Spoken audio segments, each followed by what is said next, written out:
કૃષ્ણ, જય માતાજી, જય મકલ. હાઈ, કેમ છો બધા? અમે લોકો આજે ધનતેરસ છે અને આ સગાવાલાઓને ત્યાં મળવા માટે નીકળી ગયા છે. શિયાળો તો ભલે હજુ નથી આવ્યો, પણ ગરમી જાણે હજુ નથી ગઈ ને એવી હાલત એવું લાગે છે.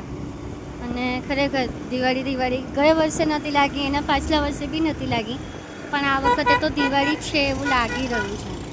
ભીડમ ભીડમ સારું, ચાલતા જ જઈએ છીએ, ચાલતા જ જઈએ છીએ, ચાલતા જ જઈએ છીએ. જો કેટલે વાગે પહોંચીએ.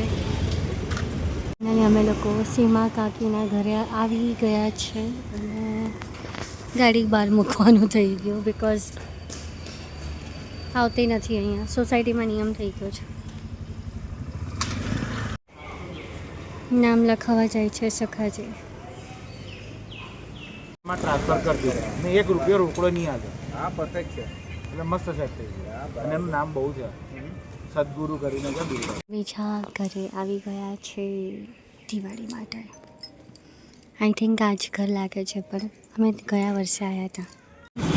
મામાના ઘરેથી નીકળી ગયા છે અને ટ્રાફિકમાં ઊભા રહ્યા છે. આખો દિવસ ક્યાં નીકળી ગયો ને એ ખરેખર ખબર નહીં પડી અમને. સાથે અમને કમળના ફૂલ દેખાયા છે, એટલે લક્ષ્મી પૂજન માટે લેવા માટે ઊભા રહ્યા છે. જોડે જોડે શાકભાજી પણ લઈ લીધું છે. મોડું થઈ રહ્યું છે, પણ લેવું જરૂરી હતું. ફાઇનલી અમે લોકો ઘરે આવી ગયા છે. બાપરે, દીદાર તો જોવો કેવા થઈ ગયા છે. અઘરું છે સખાજી. હજુ પૂજન બાકી છે. ફટાફટ પૂજન કરી લઈએ, પછી જમવાનું કરીશું. મળીએ પૂજન વખતે.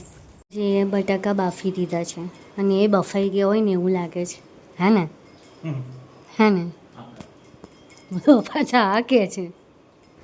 સાથે અમે ઘરનું પણ પૂજન કર્યું કે અમારા માટે ઘર એક ધનથી પણ વધારે મહત્ત્વનું છે. થેન્ક યુ હાઉસ. સખાજી, બટાકાવાળા કેવા લાગ્યા? હું ખરેખર વિડીયો ઉતારું છું ફેસબુક પર, યુટ્યુબ પર. તો હેપી ધનતેરસ કહી દો બધાને. નહીં બોલવું